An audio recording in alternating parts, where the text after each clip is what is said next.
ದಿನಾಂಕ 3/6/2026ರಂದು ಕರ್ನಾಟಕದ ನೂತನ ಮುಖ್ಯಮಂತ್ರಿಯಾಗಿ ಪ್ರಮಾಣ ವಚನ ಸ್ವೀಕರಿಸಿದ ನಾಡಿನ ಹೆಮ್ಮೆಯ ಜನನಾಯಕ, ಅಭಿವೃದ್ಧಿಯ ಹರಿಕಾರ, ಸಂಘಟನಾ ಚತುರರಾದ ಸನ್ಮಾನ್ಯ ಡಿ.ಕೆ. ಶಿವಕುಮಾರ್ ದೀರ್ಘಕಾಲದ ರಾಜಕೀಯ ಅನುಭವದ ಪರ ಕಾಳಜಿ, ದೃಢ ನಾಯಕತ್ವ ಹಾಗೂ ಸಂಘಟನಾ ಸಾಮರ್ಥ್ಯದ ಮೂಲಕ ರಾಜ್ಯದ ಜನರ ವಿಶ್ವಾಸವನ್ನು ಗಳಿಸಿರುವ ನಿಮ್ಮ ನೇತೃತ್ವದಲ್ಲಿ ಕರ್ನಾಟಕ ಅಭಿವೃದ್ಧಿ, ಸಾಮಾಜಿಕ ನ್ಯಾಯ, ಸುಶಾಸನ ಮತ್ತು ಸಮೃದ್ಧಿಯ ಹೊಸ ಅಧ್ಯಾಯವನ್ನು ಬರೆಯಿರಿ ಎಂಬುದು ನಮ್ಮ ಸಮಸ್ತ ಕನ್ನಡಿಗರ ಆಶಯವಾಗಿದೆ.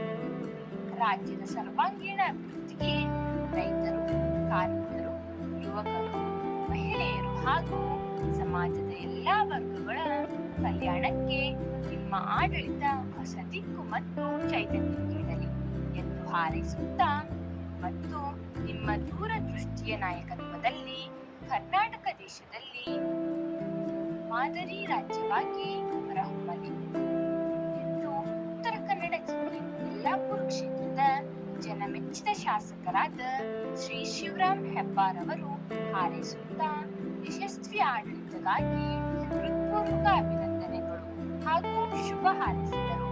ವರದಿಗಾರರು ಬಸವಂತಪ್ಪ ಪೂಜಾರ್, ಕೆಜೆ ನ್ಯೂಸ್. ಈ ಚಾನೆಲ್ ಅನ್ನು ಸಬ್ಸ್ಕ್ರೈಬ್ ಮಾಡಿ ಮತ್ತು ಪಕ್ಕದಲ್ಲಿರುವ ಬೆಲ್ ಬಟನ್